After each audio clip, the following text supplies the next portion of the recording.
I just want to start out by thanking the media for being here this morning. I know many of you had a long night, like many of us. I'm Lieutenant Tina Jones, Public Information Officer for the Portland Police Bureau.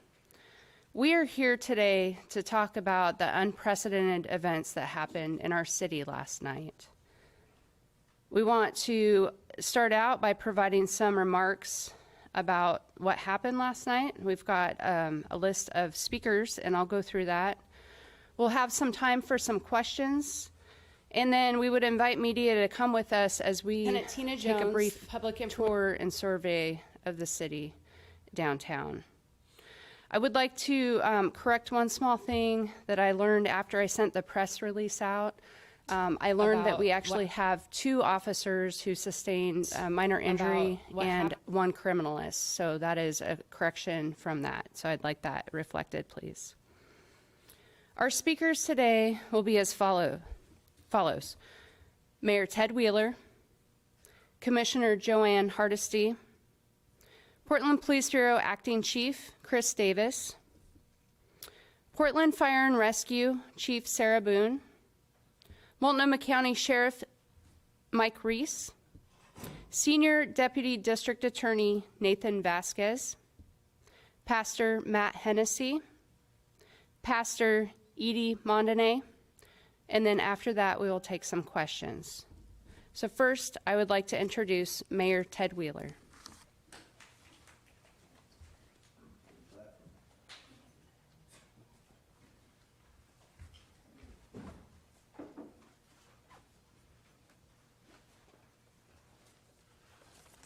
Good morning, and thank you for being here. I want to start off by acknowledging that this has been an incredibly difficult and painful week for this country. And I also want to acknowledge that I haven't quite got the words right yet to express exactly how I feel and what I'm thinking as I rode through our city this morning. I feel conflicted in many ways, and in the conversations I've had throughout the night and the early morning hours with many of you, you feel that conflict as I do. There was a pain that erupted into violence in our city last night. Many are waking up now, all across the country, not just here in Portland, but all across the country, and seeing their cities burned, looted, and torn apart. That's shocking. That's not something we're familiar with here in Portland, not the scale of the damage that I saw coming down through the center of the city this morning. And it's not something that other cities are necessarily familiar with. But let's be clear. What happened last night in Portland and across the country did not happen in a vacuum. I don't condone what happened in Portland last night, and you all know that about me. I have said on so many occasions from this podium and other podiums from which I've spoken that I do not believe that violence or vandalism is the means to a political end, and I still believe that this morning. I don't condone what happened in Portland last night, and I do not tolerate it. But there's more. And here's the important part of what is a deeply moral conflict. This isn't just about damage or graffiti or fires or broken storefronts or lost product. That's not really what this is about. That's what people are seeing, and that's what's being reported on this morning. But we have to honestly acknowledge that yesterday's events boiled over into anger and frustration and rage all across this great nation. We need to take a long look in the mirror and be truthful about what we see in ourselves and in our nation's institutions of power, including right here in Portland, Oregon, where I am very privileged to serve as your mayor. People of color, especially black men, have fought for generations to exercise their God-given rights and to be valued as equals amongst men. Yet time and time again, they are reminded that the very institutions that are supposed to protect those rights and support the people of this nation instead fail them and deny them their basic rights, and all too often, even their very lives. That's not the America that I know. That's not the America that I love. That's not what so many people gave so much for over many generations. Reverend Dr. Martin Luther King, Gandhi, many activists all across the United States and all around the globe. And the murder of George Floyd underscored the stark reality of the day-to-day existence of being black in America and how far we have yet to go. And it's that reality, the reality of how far we have yet to go, to realize Reverend Dr. Martin Luther King Jr.'s beloved community. It's from that deep well of frustration and anger and disappointment that yesterday's actions arose from. Yes, there was a riot in Portland, Oregon last night. I declared it as such. And that is not something that we can tolerate. But again, by the same token, this cannot be a conversation just about damage or goods or services. I want to remind you how yesterday started. It started with powerful and peaceful vigils and demonstrations, calling out and speaking truth to the murder of George Floyd and so many other black men and women in our country over so many years. And those vigils repeatedly called for justice on one hand and accountability on the other. And not just from police officers, but from all of us in this society who have the privilege of power and leadership and the ability to change direction when we need to change direction.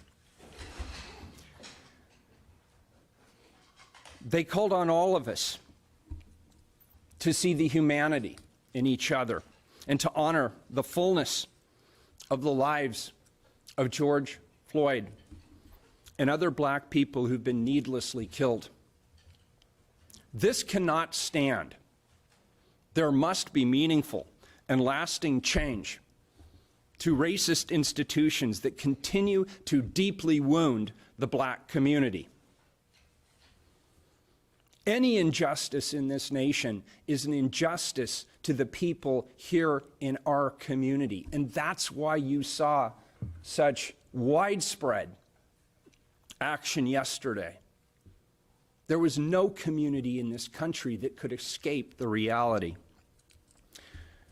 To racist institutions. In conclusion, I want to say this. I see the deep wounds all around us. I see those wounds. And I see and I acknowledge the systematic racism that has destroyed countless black families in our community and in our nation. I see the deep pain, further exacerbated by a pandemic that has already destroyed so many people's hopes and dreams and loved ones. I feel it deeply, and I stand side by side with other black leaders, our city leaders, our public servants, you, to continue doing everything that we can to heal and to reform. So this morning, as we pick up the broken glass, the question is on all of our lips. Whether it's black men in Portland who feel this dawning realization that the path towards true justice is longer than they could have imagined, to the shop owners and operators who wake up this morning to a new economic reality. Things were already nearly impossible before the COVID's economic impacts took hold, and now for many of them, it's going to be even harder. I cannot condone last night's violence. I cannot stand by and watch our city be destroyed. I cannot stand by and watch buildings be set aflame while people are still in them. And I won't. I will not tolerate that, and I will not condone that. But nor will I stand silent as men like George Floyd are murdered by the very institutions that are supposed to protect them and serve them and our communities at large. Both of these things can be true simultaneously. And this morning, that is how I am thinking about how to resolve the deep sense of moral conflict that I feel this morning. We need to heal as a city, and we need to heal as a country. This is a tipping point, make no mistake about it. You know it's true. This is a national reckoning. We have to choose which path we want to follow. But we cannot begin the healing process if we continue to wound each other. So, enough of the violence. We must take this opportunity to overcome whatever differences divide us as a society so that we can move forward together. And as your mayor, I will redouble my efforts. I will do whatever it takes to close that divide so that we can move forward together, so that the next generation, including my daughter and your children, can grow up in a very different society, one that Dr. King called the beloved community. Portland, we can get there, and we can show others how to get there. We can do this, and we're going to do it together. Thank you.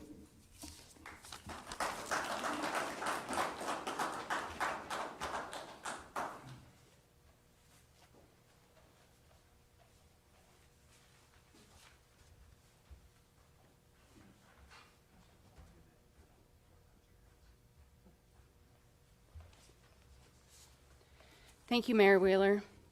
Next, I would like to introduce Commissioner Joanne Hardesty.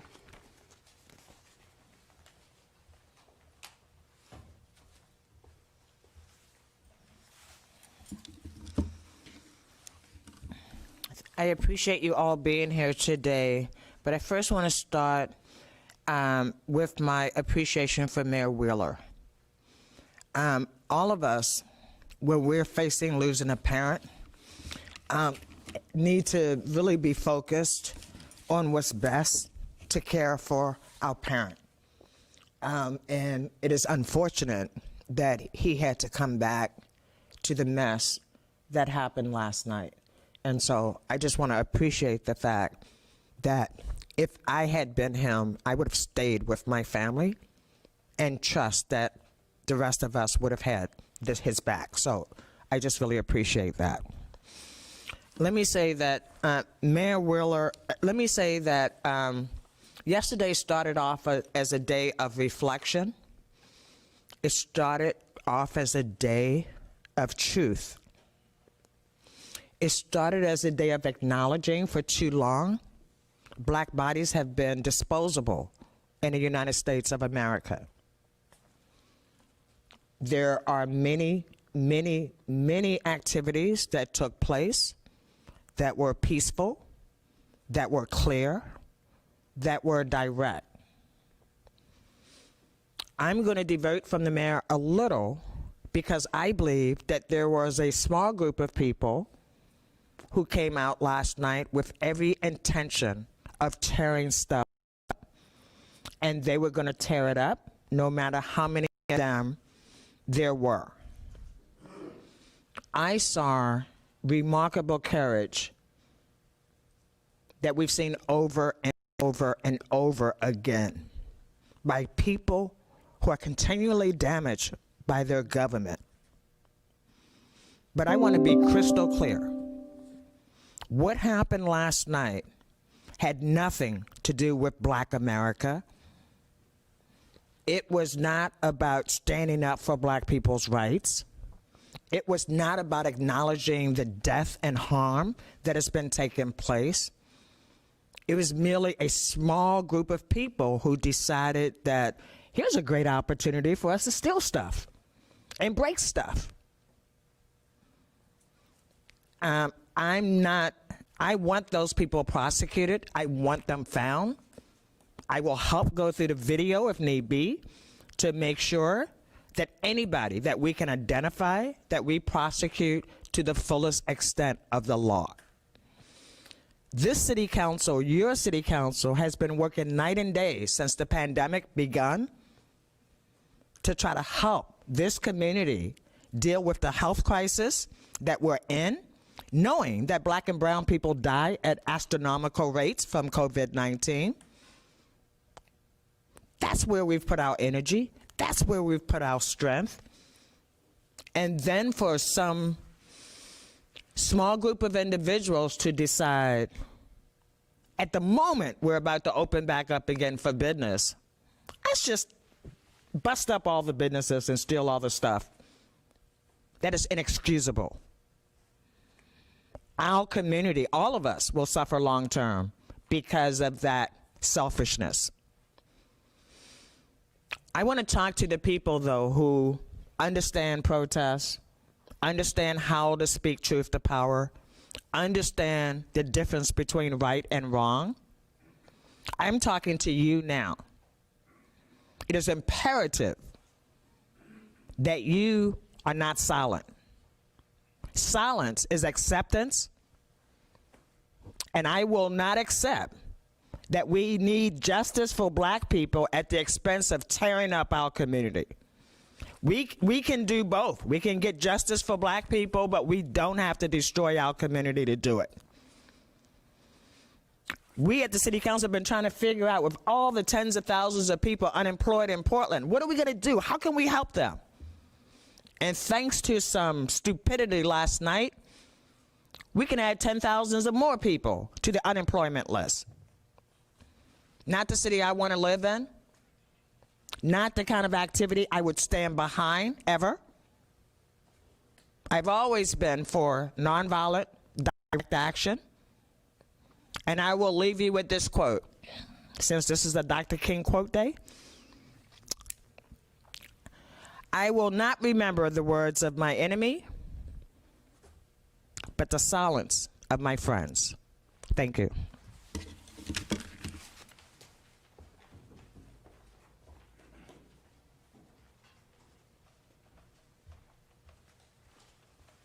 Thank you, Commissioner Hardesty.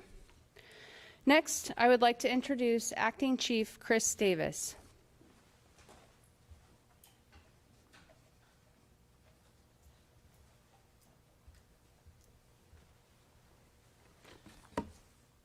Well, good morning. I'm Deputy Chief Chris Davis with the Portland Police Bureau. Last night will go down as one of the worst nights in the city of Portland's history. This evening began with a peaceful gathering in Peninsula Park, which turned into a march with several hundred people participating.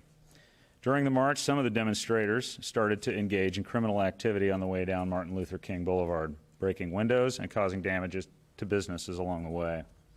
At one point in the march, there was a person in a vehicle who we believe may have been shot by a demonstrator. This person suffered a graze wound and has been treated and released. And we are actively investigating this incident. Based upon the criminal activity and violent acts that were occurring that we started to see, we were concerned about children who were still in the crowd and started to notify people to leave with their children. When several hundred demonstrators arrived downtown, the Multnomah County Justice Center was attacked.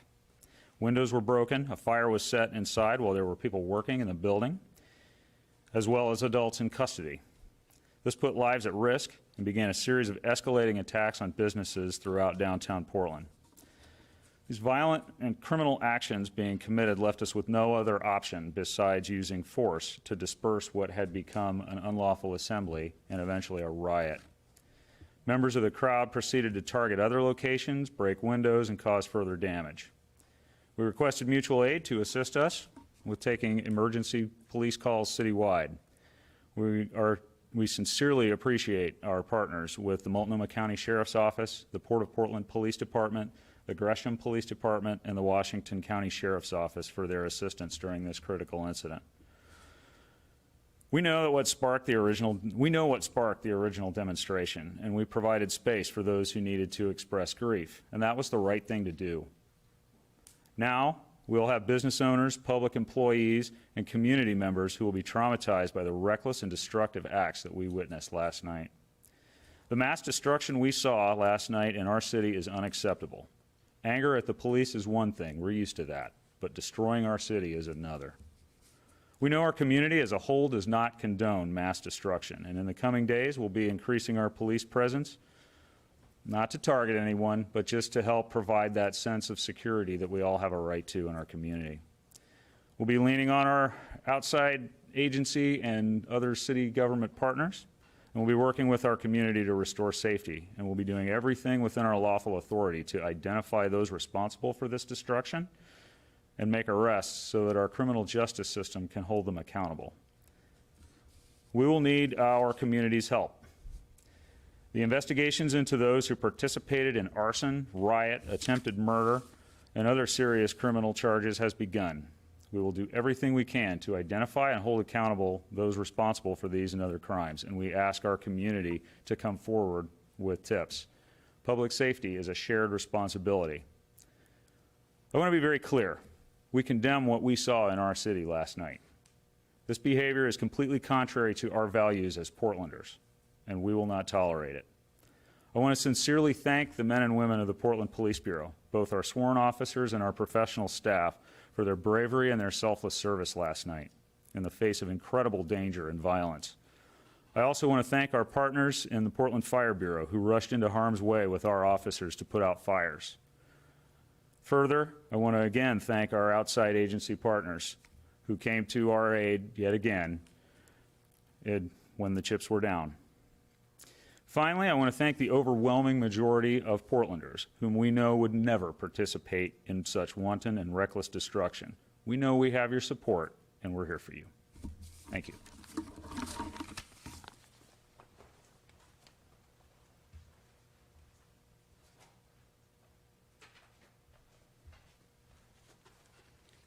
Thank you, Chief Davis. Next, I would like to introduce Portland Fire and Rescue Chief Sarah Boone.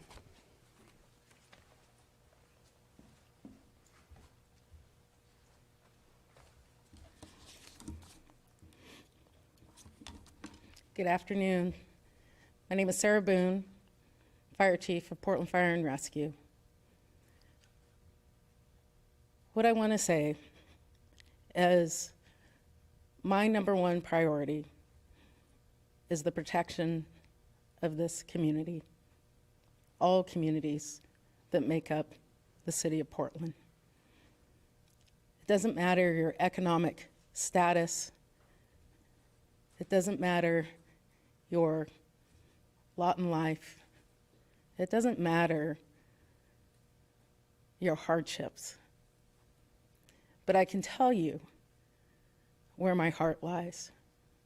It lies in the city, and it lies in protecting all lives. And last night, this is a city I grew up in. This is a city I've served for 25 years. I'm standing here because others, I entrusted my life to others and dedicated my life to service in the Fire Bureau. And as the fire chief, I have lives entrusted to me. What happened last night, when it comes to criminal acts, damaging of property, vandalism of businesses, intentional arson, you have put so many lives in harm's way. I want to thank our public safety partners. This city is not burned down because of the collaboration, the training, and the dedication of the civil servants of this city. Our members put their lives in harm's way in order to keep these fires small, in order to save lives. This was a traumatic experience for everybody, for everyone. But I want people to understand, when we talk about trauma, when we talk about fear, when we talk about nobody is there to protect us, that's what Black people feel every single day. Whether you're going to a grocery store, whether you're raising a child, whether you're walking across the street, whether you walk into City Hall, you have already been targeted. You have already been marginalized. You walk in fear because of the color of your skin. So this is not about one killing or one moment or where we are today. If you really want to help understand and change a system that we have been living in since the day we got here, see the world through our eyes, through Black and brown people, our perspective. Because what a lot of us felt last night, when it comes to government workers, when it comes to civil servants, when it comes to people who are protected, they felt fear. That's what our kids feel every day, going to school, that they're not good enough, that maybe if they act out or do something, they are labeled and stamped for the rest of their life. So this is a moment. It is a moment of reckoning. It is a moment where we come together and understand that if we go forward, we're no longer going forward in fear and trauma. We are going forward together to create an actual community where respect and dignity are our core values. Thank you.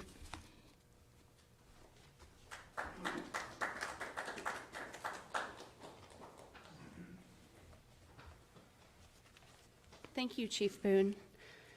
When you spoke, it occurred to me that some of the unsung heroes last night were our 911 emergency dispatchers, our call takers who took frantic calls for many, many hours and monitored the radio nets and provided information for everyone who was working, both fire and police and medical staff. And we just deeply and greatly want to share our regard for our 911 employees who were also behind the scenes, but on the front lines with us last night.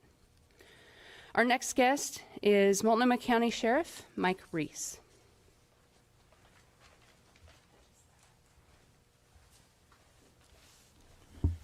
Thank you. I want to thank Mayor Wheeler and Commissioner Hardesty for their heartfelt and candid remarks. The pain that this community feels because of the events in Minneapolis and the death of Mr. Floyd are real.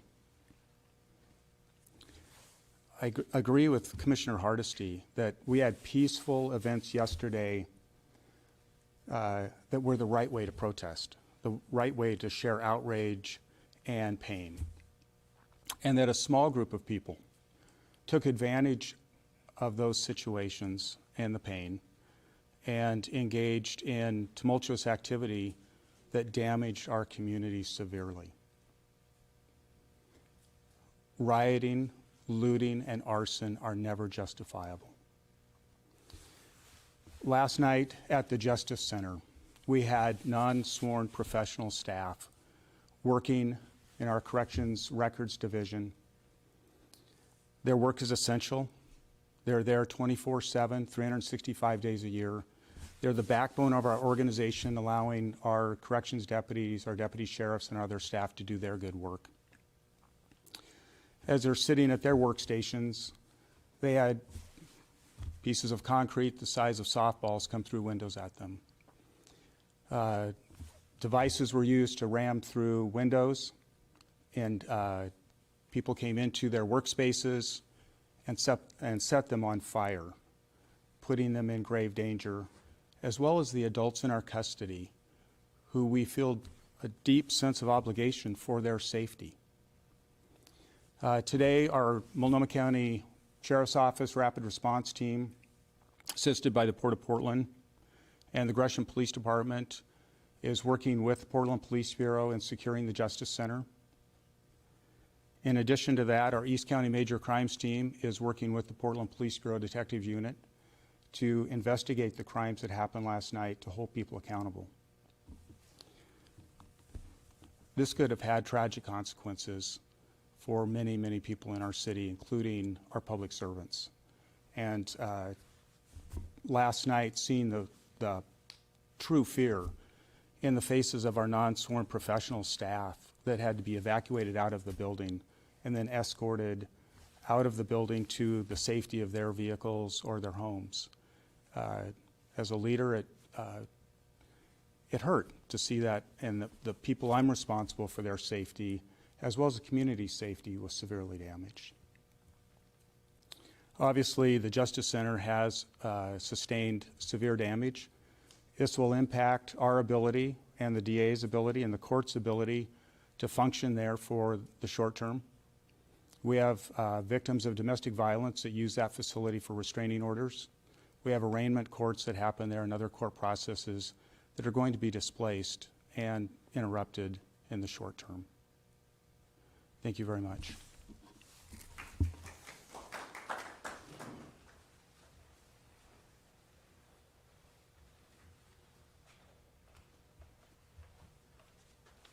Thank you, Sheriff Reiss. Next, we have Senior Deputy District Attorney Nathan Vasquez.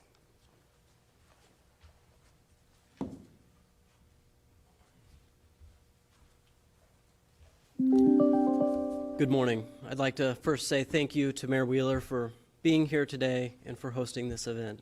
I sincerely appreciate your presence. My name is Nathan Vasquez, and I'm a Senior Deputy District Attorney in the Multnomah County District Attorney's Office. And I head up and lead our Strategic Prosecution and Services Unit.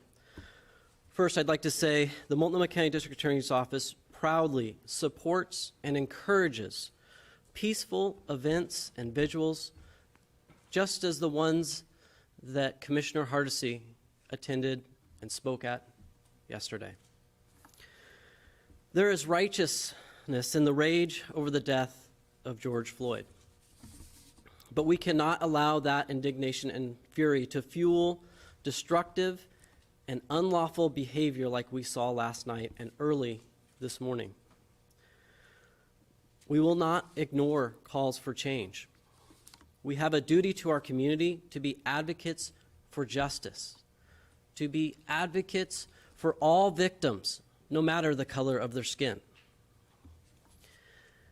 But being an advocate for justice requires us not to allow impunity when individuals intentionally and knowingly and recklessly engage in violent behavior that destroys property, endangers the lives of our community members, just as we saw last night.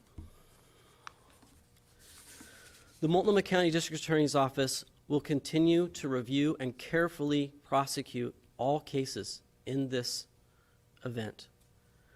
We will follow the appropriate charging procedures as outlined under Oregon law, and this office will ensure that the rule of law is applied fairly and evenly. As I mentioned earlier, we support and encourage peaceful demonstrations. Portland and Multnomah County, we have a proud history of just doing that. And we hope moving forward that what we saw last night and early this morning will not define us as a community. We hope that, as Mayor Wheeler said, we move forward with a productive, passionate, and useful conversation about how we heal this city, this community, and this nation. Thank you.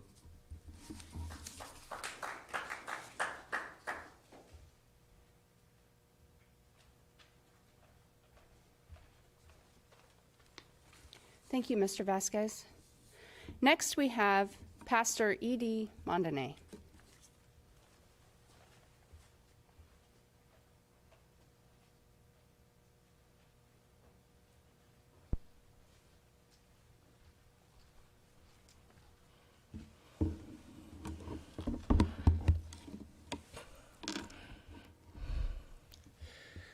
Mayor Wheeler, we are so grateful to have such a servant like you in times like these.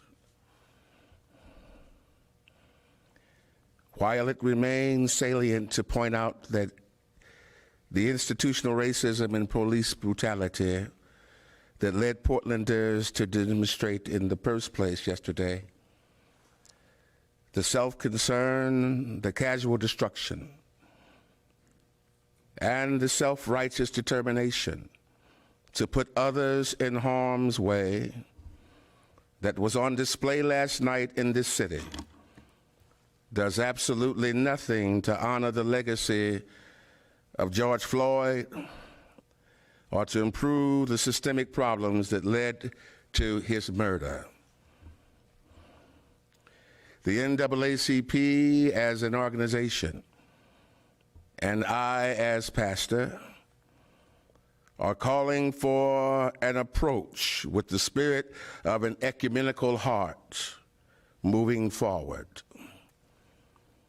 The focus of our rage must be centered on a collaborative, nonviolent determination to engage in effective activism that actually improves the circumstances that have so enraged us. Destructive acts that hamper the progress of our cause can only be committed by those who do not truly care about preventing further George Floyd's or too ignorant to know better. To our non-black allies, do not commit violence in our name. To my black brothers and sisters, turn away from the destructive, well-understood emotions that drive our rage and summon the strength of will to solve the problems we're raging against. Beloved, racism is real. It is persuasive. It is systemic, and it has been institutionalized, and it is killing my people. But what I saw on the local news last night, and today as I was coming here to this great house, did nothing to ease my sorrows. Leaders and all people of all faiths must right now and get ready do the soul searching necessary to arrive at an answer as to how we will all move forward together. God bless you.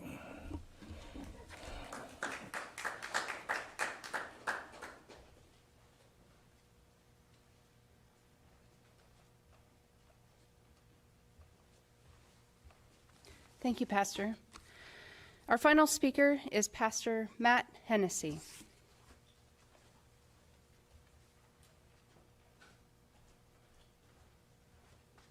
Good morning, everyone. I want to say thank you to Lieutenant Jones for her managing this conference this morning.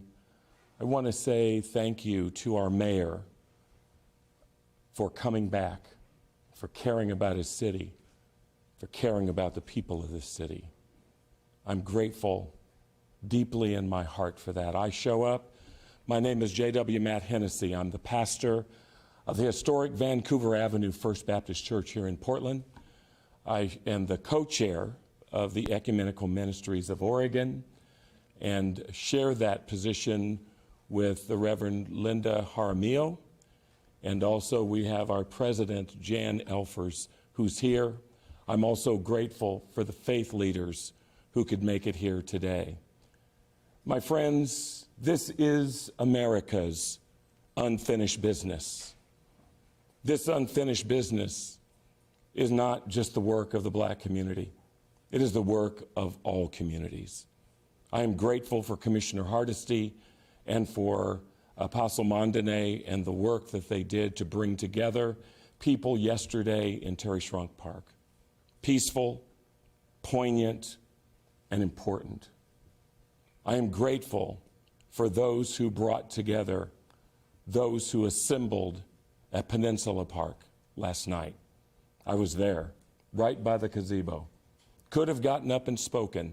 I needed to hear the hearts of those who were not me. I needed to hear the hearts of the millennials, the hearts of the troubled, and for them to speak, and I was so grateful. Mayor Willer, I was so proud of your Office of Youth Violence Prevention. 90 plus of us were on the phone yesterday on the Zoom call, and we got to hear the heart-wrenching hurt, especially of black men. And I'm grateful for Pastor Green for the work that she's doing and the convening that occurred. And today would not be right if we did not acknowledge the hurt and the pain that black men and black people in general feel. It is real. Often, and it's important for me to say this, it is important to say that we heard you, that we see you, because on too many occasions, whether it's walking down the street or standing in an elevator, when people see us show up, this may sound trivial to many of you. It's a lived experience for many of us, how people will hold on to their purse when they see us, how they will not speak in the elevator and get mighty interested in the numbers of the floors above. That is a reality. And we teach our children and grandchildren that when they get in the car, whether they're driving or they're with others, how they must conduct themselves. I have said on too many occasions, on Memorial Day morning at 2:30 in the morning, I got a call, as many faith leaders do, that one of my leaders passed away. I don't get off the phone and pray, I go to their house. But I also know that it has been my practice at 2 in the morning or 1 in the morning when I leave the church, or 3 in the morning when I left this morning, to make sure that I put cruise control even if the speed limit is 35, because I do not want to lose my life if I am stopped.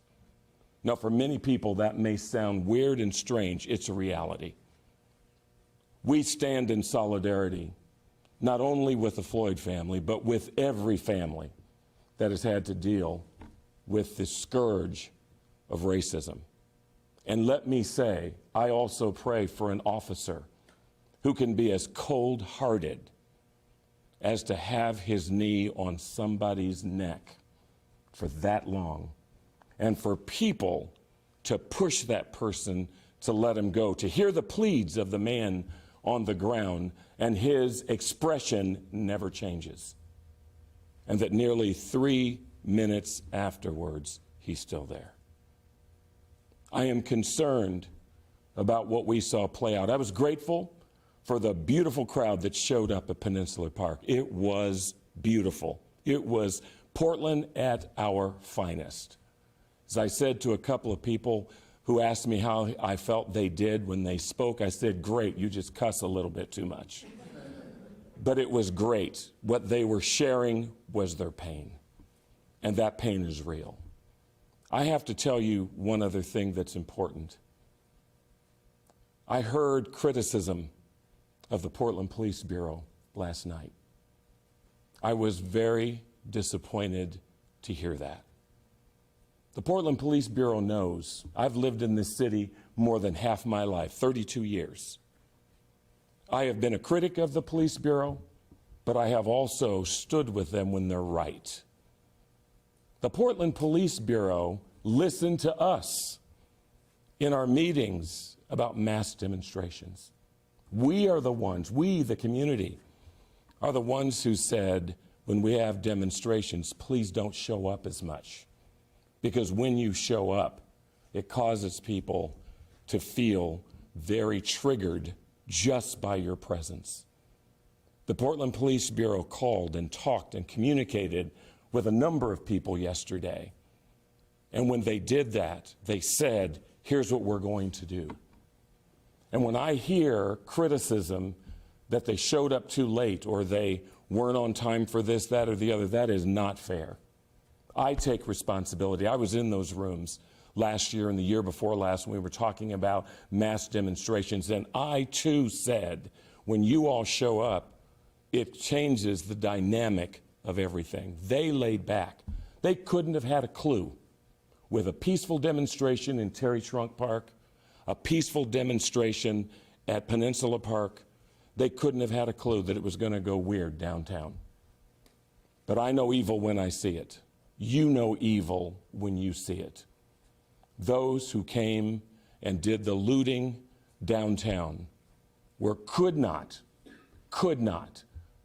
be people who care about this city, who care about human life. And let me be absolutely clear, you sure don't represent me as a black person. Violence is never the way. Many people have said, and I respect the perspective of those who say, young people who say, Pastor, we tried it your way. If peaceful demonstration was the right way, why are we still dealing with the mess of today? There's some saliency to what they say, but I refuse to believe that violence is the right way.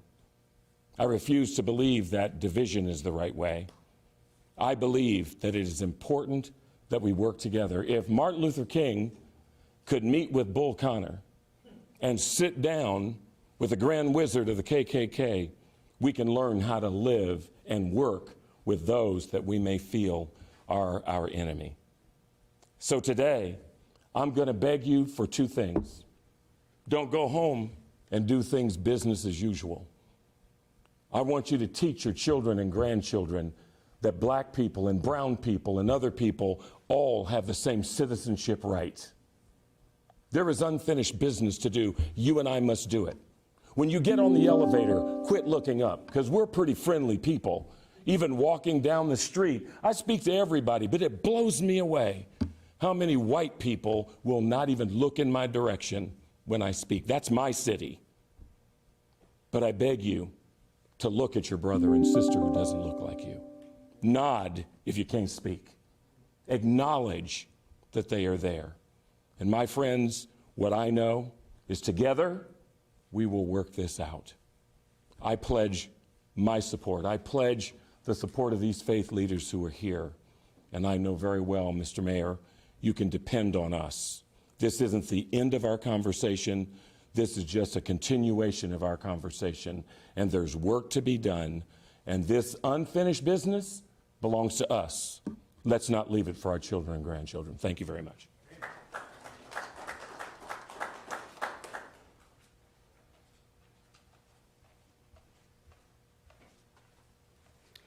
Thank you, Pastor. We have time for some questions from media. I know it's a little awkward and cumbersome with the distancing, but I don't know if you want to state who your question is for, and then we can maneuver around like we're doing an awkward dance, I suppose. I have a question either for the mayor or for the acting police chief. It's kind of in regards to what Pastor Hennessy said about that more maybe limited police approach at the start. I was wondering if you could explain that, and maybe if this makes you think you might want to change that later based on what happened. Okay, and I'm sorry, what is your name and your? Amber, okay, I believe that might be for the chief.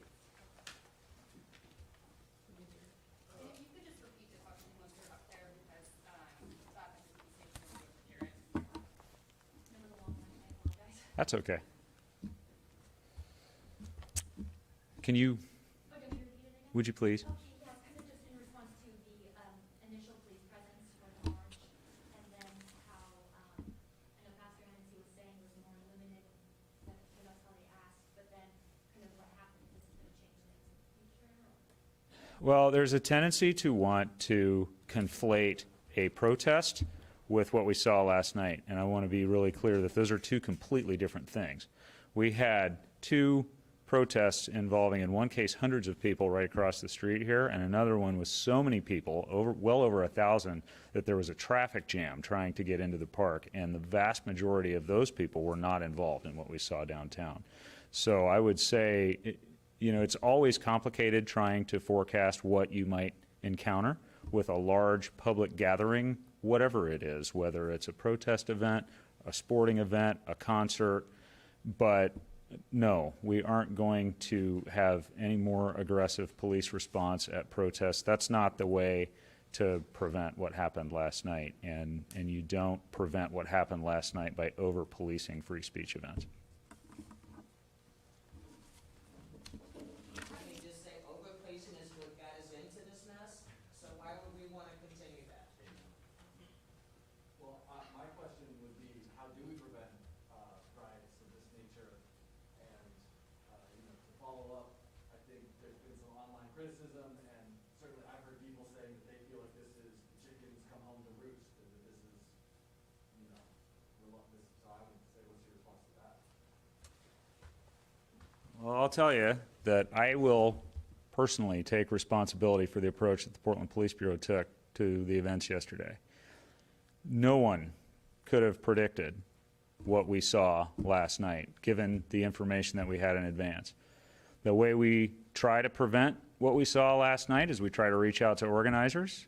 We try to reach out to all the organizers of the different groups that come together to engage in free speech activity and ask them to manage their events well. But, unfortunately, there are times, and we have seen this many times in this city and in others, that a small group of people shows up and takes one of these otherwise perfectly legitimate events in a direction its organizers never intended for it to go. So really, the way to prevent that is to do the harder work up front and try to separate those elements from the crowd that are bent on destruction from the rest of it. And we can't do that, especially when the focus of that protest is the police. So, I'm not going to fault the organizers of the event last night, because that's a really difficult task. And frankly, we don't know how many of the people who ended up downtown were even at the event in Peninsula Park. So, it is an extremely difficult thing to predict when we're going to have this kind of violence. We have over 300 protest events a year in this city where nothing like this ever happens. So, we certainly do the best that we can, but these are events where we are limited by the information we're able to gather in advance in terms of forecasting what will happen. And then we make our plans based on the information that we have. I say this with all respect and trying to predict what was going to happen last night. Obviously, there is no way to tell the future, but we did see in other cities across the country this play out for days ahead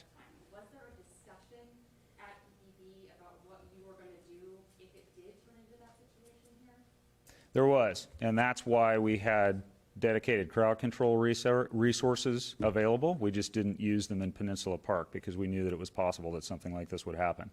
So normally our rapid response team, if we called them all in from home or probably about 2 hours away, they were here. They just weren't in Peninsula Park to cover us in case we needed them in that contingency. Did you have the staff you needed last night to respond properly? We did. Chief, why did it take so long for certain of the rioters, for certain of the unsecured buildings to get a police presence? It felt like, I was there last night, it felt like at times people hit the Apple store, they hit it again, it got, it was Right. off maybe 3 different times a week, so what happened? Well, what we saw last night was a large enough group of people that was able to break up into smaller but still effective groups, go do things like hit multiple businesses at once, set fires in multiple places at once, then come back together or add more people and commit violence someplace else. A big part of or a big question that we have in the investigation of this event is to what extent was that coordinated, because it was a fairly organized appearing effort. And, we're very early in the investigation, so I don't want to make a lot of assumptions about how this group that came down here was able to engage in those hit and run multiple location tactics. But that's certainly not something that we've seen a whole lot of in the past on that scale in this city. Was there any way to stop the looters once it had already begun? So I'm surprised all the questions are around policing, and it's not about the pain community members are feeling, right? It's annoying me just sitting here. This is not, it didn't start because police did or didn't do anything, right? It's about the community's pain and our inaction over the years, right? So I don't know why all the questions are about policing. And for someone who is a strong, long-term critic of the police, I actually think they did an excellent job last night, right? At really being mild and really being measured in when they approach. But this is not about policing strategy. We will talk about policing strategy another day. This is about how do you heal a community that has consistently been damaged over and over and over again, right? And I think the media could do a much better job of not trying to make it so simple, right? Life is not black and white. There's a lot of gray in life, right? And I think with your desire to be quick, what you do is just take one little piece and you run with it, right? This community's been in pain for decades. Where have you been? I've been here, I'm from here. Right? Decades, over and over and over again, right?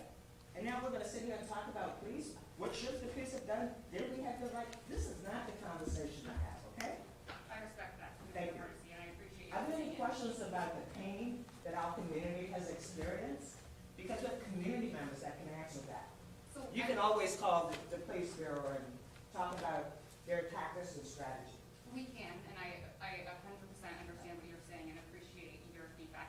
This is also an opportunity for us to ask questions that we know we can call them, and we will, but it's hard to get in contact with them, especially on weekends. So there are just some factual questions that we are trying to get answered and out of the way. I appreciate that, but I just want you to know, if I'm feeling this and I'm sitting in this room, and I know the pain my community has been feeling for decades, if I'm feeling this by the tone of your questions, I suspect your audience is also. And I apologize if that's the way that you're feeling. Part of our job is to hold authorities accountable, and that is partly what we're trying to do. I could sit here all day and ask you guys questions, and I hope we get that opportunity to. I just think we I wanted to won't get be these here all day, questions. I'm leaving in a few minutes, because I got other stuff. I Believe it or understand. not, I've been up all night, I got other stuff I gotta do.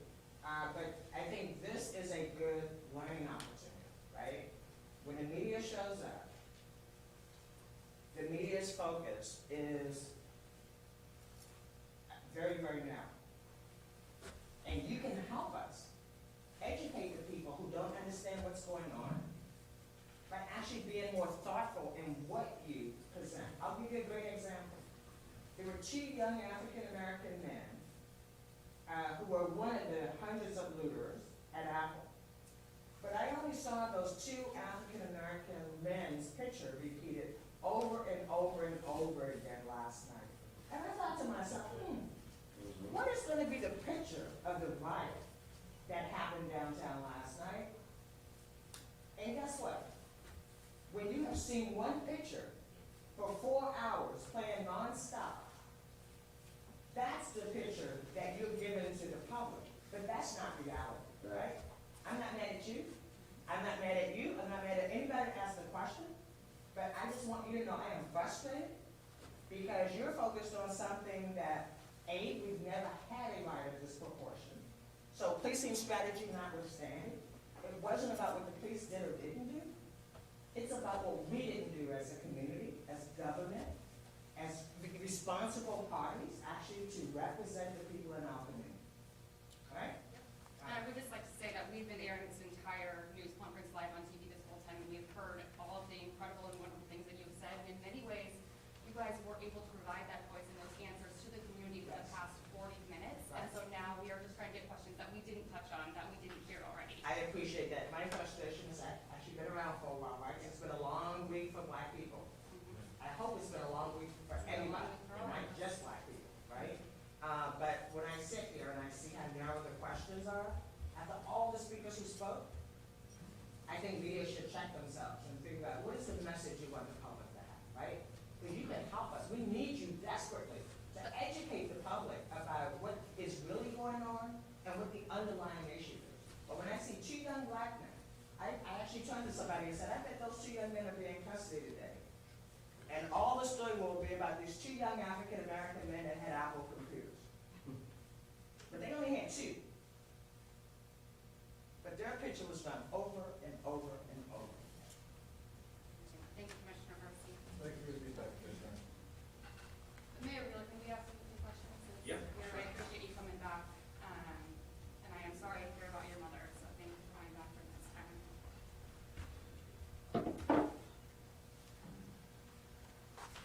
Yeah, and thank you. While we're on that subject, I just want to set the record perfectly straight because I think there was a lot of confusion.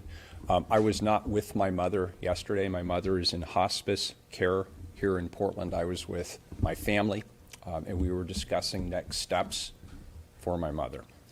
So I know there was some confusion as to whether I was with my mother, whether I left my mother. That was not the case, just to clarify the record. Mayor Wheeler, do you have actionable items for people in this community to do starting today to move forward? We were talking about what we can do next, the next steps beyond just the response last night. What are actionable things that you want to see this community do today?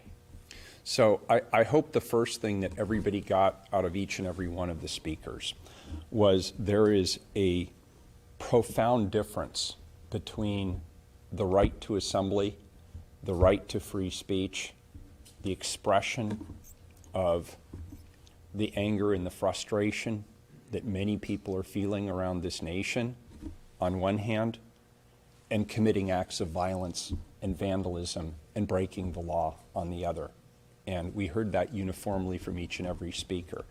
And so I hope that in our city, which is a very progressive city and a city that has long protected and supported and fought for First Amendment rights, not just for people here in our community, but nationally, that we will be as strong in our voice opposing vandalism and violence as we are in supporting free speech and assembly rights. And sometimes I feel that there is an imbalance there. Number 2, I want to respond to the broader question of the police. I hope the public supports our first responders, and not just the police bureau. The fire bureau was also out there in force last night. And the work that they do is extremely difficult. It is often thankless. It requires tremendous on-the-spot judgment calls. I have come to find as the police commissioner that at least when it comes to policing, there's usually 2 flavors of criticism. Either the police did too much or the police did not do enough. And it's a rare day when people say they did just right. When they do just right, nobody notices, and that's the 300 some odd protests or demonstrations that Deputy Chief Davis mentioned a few moments ago. I would encourage people to also break out of their comfort zone. And Pastor Hennessy alluded to this earlier. We are a city that just demographically happens to be a very white city. It is. And so I would encourage all of us to break out of our typical and comfortable associations and seek those opportunities to engage with people who are different from us, or who have different lived experience, or even have completely different philosophies or political beliefs than we do.